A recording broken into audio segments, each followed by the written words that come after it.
আমি যে সাঁতারই কাটতে পারি না, কী করে সুইমিং পুলে নামবো? এতটা জল দেখে আমার তো ভীষণ ভয় লাগছে। আমার বর বলছে, ভয় পাওয়ার কিছুই নেই, এই জলে তুমি ডুববে না, একবার নেমেই দেখো না। আমি ওই সুইমিং পুলের ধারে বসে খালি পা দোলাচ্ছি আর উপভোগ করছি, কিন্তু জলে আমি কিছুতেই নামছি না। আমি সমুদ্রে গিয়েও সমুদ্রে বেশি গভীরে যাই না, কারণ সাঁতার কাটতে পারি না বলে ভয় পাই। তো যাই হোক, সেই ভয়কে জয় করতে পুরোপুরি পারিনি, কারণ সাঁতার তো শিখতে পারবো না এই বয়সে। হয়তো চেষ্টা করলেও শিখতে পারবো কি না জানি না, কিন্তু সুইমিং পুলে নামার স্বাদটা জাস্ট মেটাতে তো পারবো। যখন বরমশাই বলেছে তুমি নামো, এই জলে ডুববেই না, তাহলে ভয় কিসের? তো বরমশাই তো সুইমিং পুলে নেমে দারুণ সুন্দর সাঁতার কাটছে, তাকে দেখে আমারও খুব মনে হচ্ছিল যে আমিও যদি একটি সাঁতার কাটাটা শিখতে পারতাম, তাহলে আমিও এরকম সুন্দর সাঁতার কাটতে পারতাম। যাই হোক, আমি তো সাঁতার কাটতে পারি না, আর আমার সোনা বাবাও জলে সাঁতার কাটা অর্ধেক শিখেও সে ভয় পাচ্ছে, কারণ সে পুরোপুরি সাঁতার কাটতে পারে না বলে তারও মনে হচ্ছে না বাবা নামবো না। যাই হোক, আমরা ভাবলাম যে এখানে বাচ্চাদের জন্য একটা আলাদা ছোট্ট সুইমিং পুল আছে, সেখানে জল 3 ফুট অবধি, আর এখানে 3 ফুট 2 ফুট 2-2.5 ফুট হবে, আর এটা 4 ফিট মতো ছিল। তো তারপরে বর এত করে আমাদেরকে বোঝাচ্ছে যে নামো নামো করে, তারপরে আমি নামলাম। ছেলে তো দেখছো ইশারা করেই যাচ্ছে, না আমি নামবো না, আমি নামবো না। তো তারপরে আমি বরকে বললাম, ঠিক আছে চলো দুজনে মিলে একটু ভালো সময় এখানটায় স্পেন্ড করি।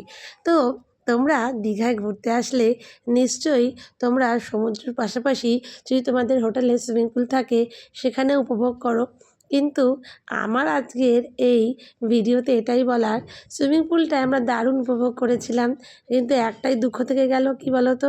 আমার মাকে নামাতে পারিনি।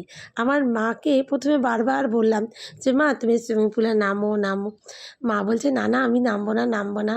কিন্তু পরে আমাকে মা বলল যে মান্তু, এত সুন্দর জল দেখে আমারও খুব লোভ করছিল, তোদের সামনে আমি আর বলিনি লজ্জায়, জামাই আছে তো।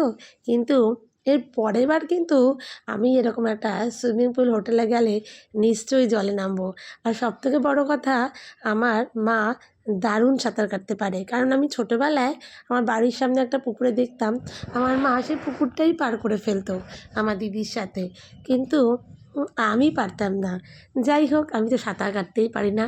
তো এই ছিল আমাদের সুইমিং পুলের অভিজ্ঞতা।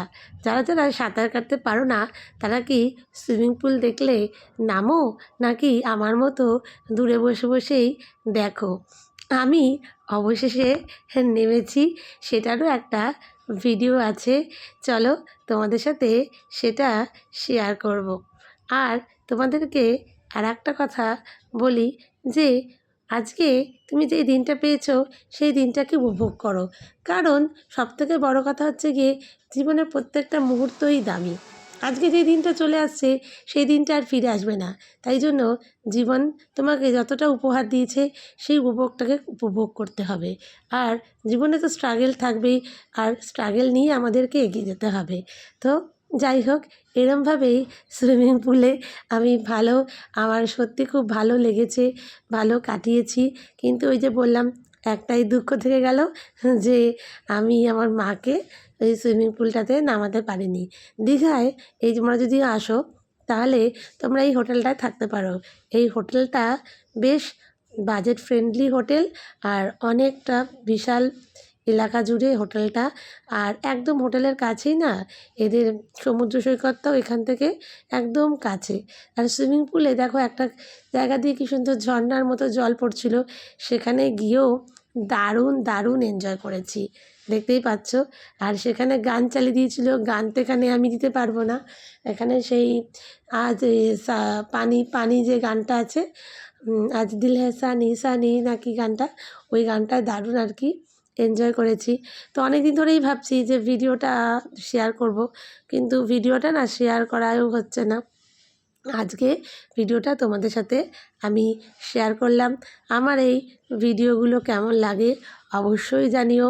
আর দেখো, এই যে আমার ছেলে এই ছোট্ট সুইমিং পুলটায় কাটছে সাঁতার, ও তারপর পরে বলছে মা এখানে আসলেও আমি ডুবতাম না, ইস কেন আসলাম না। তো যাই হোক, আজকের মতো ভিডিওটা শেষ করলাম। সবাইকে টাটা, নেক্সট ভিডিও খুব আসবে তাড়াতাড়ি। আর ভালো লাগলে সাবস্ক্রাইব করে পাশে থেকো। চলো টাটা।